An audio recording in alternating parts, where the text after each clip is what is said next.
Ahora vamos a hablar de algunas características propias de toda estimación y programación que usted debe estar consciente para saber cómo manejarlas. En primer lugar, las estimaciones siempre son inexactas. Por más método riguroso que utilice, esto va a suceder, esencialmente porque la demanda es variable, porque nuestros datos esconden algunos errores no detectables o sencillamente porque con el tiempo las cosas cambian. Y las estimaciones suelen hacerse meses antes. La clave está en hacer que las estimaciones se acerquen lo más posible al escenario futuro. Por eso es recomendable que al momento de comprar incluya en el contrato un rango que le permita reducir o ampliar la cantidad programada. Puede, por ejemplo, utilizar un más-menos 25%.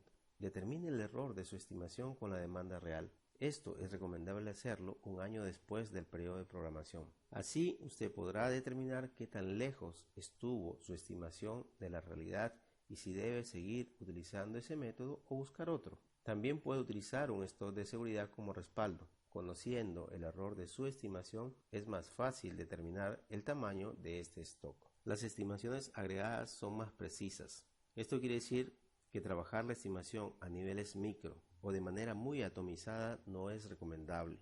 En el gráfico de la derecha usted tiene la demanda de un mismo producto en forma diaria, semanal y mensual. Note el cambio en la variabilidad cuando se agrega el tiempo. En tanto sea posible, trate de agregar la estimación, ya sea por productos, por tiempo o por localización. Por ejemplo, trabajar con un medicamento es mejor que hacerlo con 3 que son similares. Una estimación anual es más precisa que una mensual. Esta es más precisa que la semanal y esta a su vez mucho más precisa que una estimación diaria. La estimación por región es más precisa que una estimación por cada hospital. Claro está que debe utilizar datos de cada una de estas instalaciones. Usted puede comprobar esto utilizando el coeficiente de variación, que es una medida relativa de incertidumbre y volatilidad. Su fórmula es la desviación estándar entre la media de los datos con los que está trabajando. A mayor coeficiente de variación, mayor volatilidad de los datos y mayor será la incertidumbre de su programación. Tenga en cuenta esto, por favor. Las estimaciones de horizonte más cortos son más precisos. ¿Qué quiero decir con esto? Hacer estimaciones para el mes siguiente es más preciso que hacer estimaciones 12 meses antes. ¿Por qué? Es poco probable que la demanda varíe drásticamente de un día a otro o de un mes a otro, pero la probabilidad es más alta de un año a otro.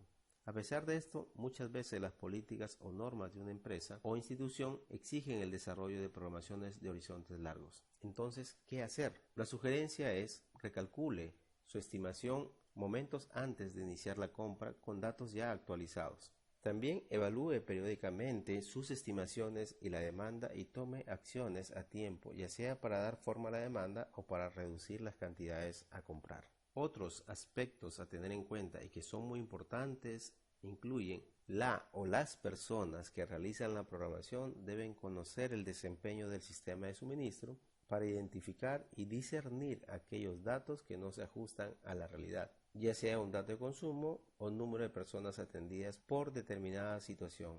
En todo ejercicio de programación deben participar varios actores. Cada quien aporta datos necesarios y su experiencia. Generalmente existen diversas formas de obtención de los productos. Estos pueden ser por donación, compra por un nivel superior o comprados directamente. Tenga en cuenta esto. La programación es una sola.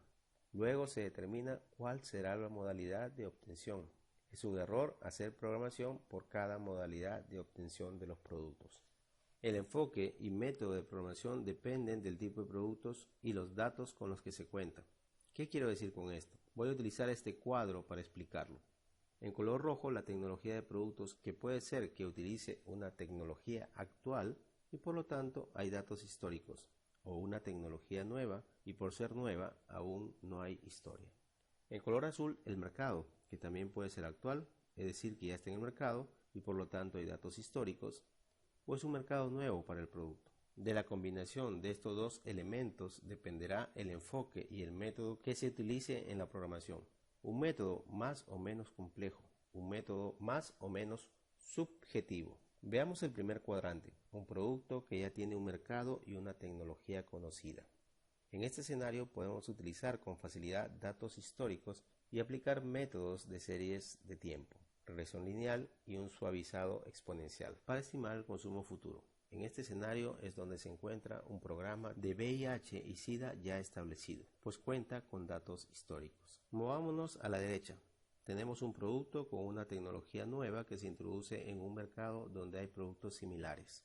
Entonces podemos utilizar datos históricos del producto que ya está en el mercado y hacer las proyecciones utilizando el método de apariencia similar, y esto funciona bien.